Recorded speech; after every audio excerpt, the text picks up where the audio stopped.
गांव के एक छोटे से घर में रहने वाला तीर्थ हमेशा से अलग था। उसके सपने बड़े थे लेकिन हालात छोटे। मिट्टी के घर की दीवारें, टूटी छत और रोज की परेशानियां उसके जीवन का हिस्सा थी। फिर भी उसकी आंखों में एक चमक थी, कुछ कर दिखाने की। तीर्थ के पिता एक किसान थे। हर साल फसल सभी बारिश की मार झेलती तो कभी सूखे की। घर में पैसे की तंगी इतनी थी कि कई बार दो वक्त का खाना भी मुश्किल हो जाता। माँ अपने हिस्से का खाना भी बच्चों को खिला देती और खुद पानी पीकर सो जाती। एक दिन स्कूल से लौटते हुए तीर्थ ने अपने दोस्त देवांश को देखा, जो नई साइकिल पर घूम रहा था। बाकी बच्चे भी उसके आसपास इकट्ठा थे। तीर्थ के मन में भी साइकिल लेने की इच्छा जागी, लेकिन जैसे ही उसने घर की हालत याद की, वह चुप हो गया।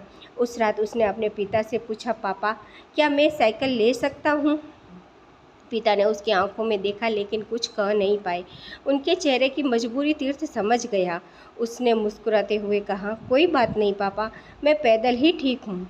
उस दिन तीर्थ ने ठान लिया, अब जिंदगी बदलनी है।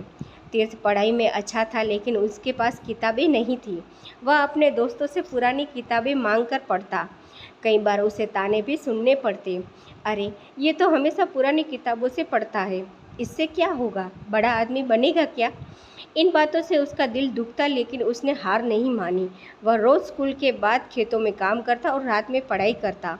एक दिन स्कूल में एक प्रतियोगिता हुई। भविष्य का सपना विषय पर भाषण देना था। सभी बच्चों ने बड़े बड़े सपनों की बातें की। कोई डॉक्टर बनना चाहता था तो कोई इंजीनियर। जब तीर्थ की बारी आई तो उसने कहा, मेरा सपना है कि मैं इतना सक्षम बनूं कि मेरे माता पिता को कभी किसी चीज़ की कमी ना हो। उसकी आवाज़ में सच्चाई थी। पूरा हॉल तालियों से गूंज उठा। उसी दिन पहली बार उसे लगा, मैं भी कुछ कर सकता हूँ। समय बीतता गया। 12वीं की परीक्षा का समय आया। तीर्थ ने जी जान लगाकर तैयारी की, लेकिन परीक्षा के दौरान वह बीमार पड़ गया। नतीजा आया, वह फेल हो गया। पूरा गांव बातें करने लगा, देखा, इतना पढ़ता था फिर भी फेल हो गया, गरीब का बेटा है, पढ़ाई उसके बस की नहीं। ये बातें तीर्थ के दिल को चीर रही थी। उसने खुद पर शक करना शुरू कर दिया। उस रात वह अकेला बैठा था, आंसू उसकी आंखों से बह रहे थे। तभी उसकी माँ उसके पास आई और बोली, बेटा, असफलता रास्ता बंद नहीं करती, रास्ता दिखाती है। उनके शब्दों ने तीर्थ के भीतर बुझती आग को फिर जगा दिया। अगले दिन तीर्थ ने एक फैसला लिया, वह फिर से कोशिश करेगा। इस बार उसने सिर्फ पढ़ाई नहीं की बल्कि खुद पर विश्वास करना सीखा। वह रोज़ आईने के सामने खड़ा होकर कहता, मैं कर सकता हूँ। धीरे धीरे उसका आत्मविश्वास बढ़ने लगा। वह सुबह जल्दी उठता, खेत में काम करता, फिर पढ़ाई करता, रात को देर तक जागकर अपने सपनों को संवारता। एक साल बाद फिर से परीक्षा हुई। इस बार तीर्थ ने पूरे आत्मविश्वास के साथ परीक्षा दी।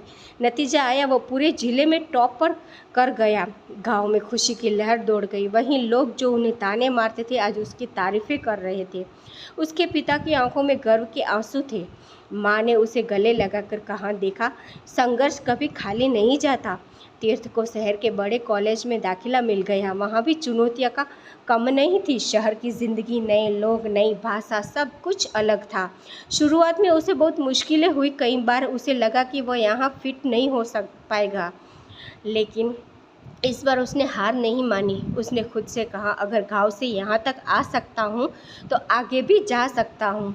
धीरे धीरे उसने सब कुछ सीख लिया। उसकी मेहनत और आत्मविश्वास ने उसे आगे बढ़ाया। कुछ सालों बाद वहीं तीर्थ एक बड़ी कंपनी में नौकरी करने लगा।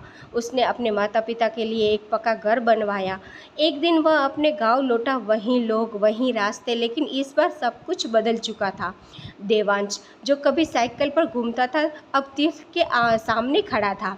उसने मुस्कुराकर कहा, तू सच में बड़ा आदमी बन गया। तीर्थ ने जवाब दिया, नहीं, मैं बड़ा नहीं बना, बस अपने संघर्ष से जीत गया। कहानी का संदेश।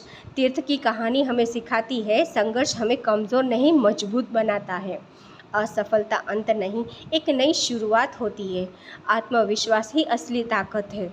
अगर इंसान खुद पर विश्वास रखे तो कोई भी मुश्किल उसे रोक नहीं सकती। तो दोस्तों, कहानी कैसी लगी कमेंट करके ज़रूर बताएं और चैनल को लाइक सब्सक्राइब करना ना भूलें। Thank you for watching.